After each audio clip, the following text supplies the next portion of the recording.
Episode 8. He only killed on Tuesdays.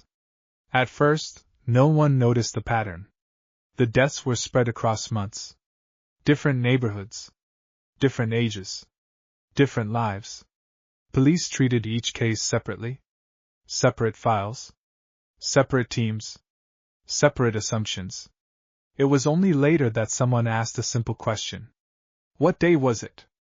The first victim was found on a Tuesday morning. A passerby noticed something out of place behind a closed grocery store. A shape that did not belong there. A stillness that felt wrong. The coroner ruled it homicide within hours. Cause of death was clear. Motive was not. There were no witnesses. No immediate suspects. By Wednesday, the case had already begun to fade. The second body appeared 6 weeks later. Another Tuesday. This time near a public parking structure. Early morning, before the city fully woke up. Detectives did not connect the cases. The locations were too far apart. The victims too different. But the calendar was the same. Tuesday. The third victim changed everything. She was discovered just after sunrise in a residential area, less than a mile from an elementary school. Again, it was Tuesday. This time, a younger detective noticed it. Noticed the date. Noticed the silence that followed each discovery. He mentioned it during briefing. No one responded. Patterns, they said, appear when you want them to. Coincidences happen. Statistics can mislead. They moved on. By the fourth death, denial became harder. Another Tuesday. Another early morning. Another body placed carefully, almost respectfully. There was no rage at the scene. No visible panic. No sign of a struggle. Whoever did this knew what they were doing. The victims shared no obvious connection. Different jobs. Different routines. But the timing was precise. Almost disciplined. When analysts finally overlaid the dates, the room went quiet.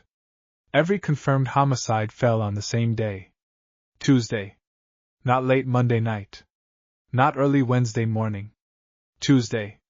The realization brought relief and fear. Because a pattern meant intent. And intent meant planning. Someone was choosing this day deliberately. Once the pattern was acknowledged, the investigation narrowed too quickly. Detectives began building a profile around the day itself. Tuesday shifts. Tuesday schedules. Tuesday routines. They searched for someone whose life revolved around that day. Truck drivers. Delivery workers.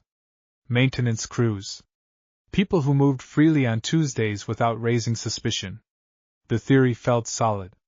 It was also wrong. Resources were redirected. Officers monitored loading docks. Checked employee rosters. Reviewed security footage near industrial areas. They believed the killer was mobile, someone passing through, someone who blended in.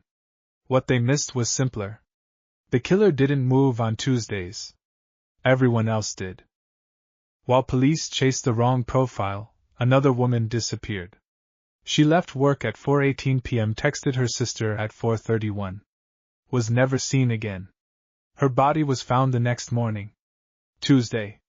This time, the placement was different. Closer to a park. Closer to people. As if the killer was growing confident. Or impatient. The first real clue came from someone no one expected. A woman living alone, 3 streets from the park, called the police hotline late one night. She said Tuesdays felt different. Not dangerous. Not loud. Just wrong. She described footsteps behind her house. Always brief. Always around the same time. She never saw anyone. The report was logged. And buried. Another tip arrived days later. A maintenance worker reported seeing the same man twice. Same jacket. Same posture. Both times on a Tuesday evening. He said the man wasn't walking fast, wasn't hiding, wasn't nervous. He looked comfortable. Like he belonged there. The description was vague. Too vague to prioritize. The lead went nowhere. What investigators didn't realize was simple. Tuesday was not convenient for the killer. It was necessary. It was the only day his routine changed. The only day no one questioned where he went. The only day his absence was expected. Tuesday wasn't chosen at random. It was chosen because it was invisible. The breakthrough came by accident. A junior analyst was reviewing schedules from previous cases. Not locations. Not victims. Schedules. She noticed something the others hadn't. Every Tuesday evening, public transit in the city ran on a reduced timetable. Fewer buses. Longer gaps. Certain routes became predictable. And certain places became quiet. Tuesday wasn't about the killer's job. It was about everyone else leaving earlier. When detectives revisited the scenes with that in mind, a new map emerged. Each location sat just outside regular foot traffic after 6 p.m. Not abandoned. Just ignored. The killer wasn't chasing victims. He was waiting. Waiting for the city to thin out.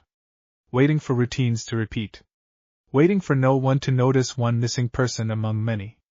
Tuesday gave him that window. Every time. They reviewed surveillance again, this time slowly. They found him. Not running.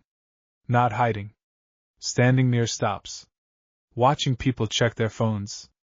Watching them realize they'd missed the bus.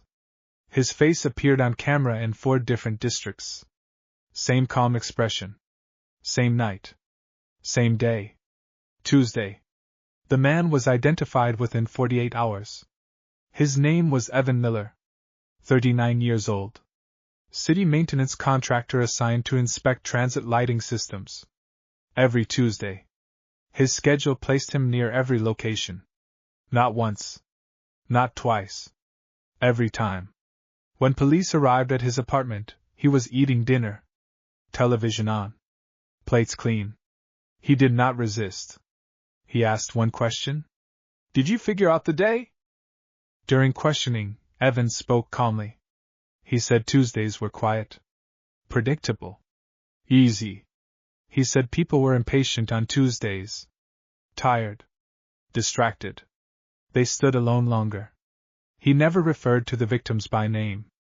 Only by time and place.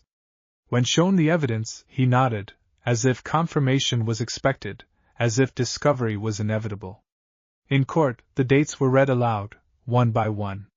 Every name followed by the same word. Tuesday. Families listened in silence. Reporters took notes. The room felt smaller with each repetition. Evan Miller was sentenced to life imprisonment. No parole. As he was led away, the judge asked if he had anything to say. He paused. Then answered softly. They never noticed the day. And for years. They hadn't. Tuesday.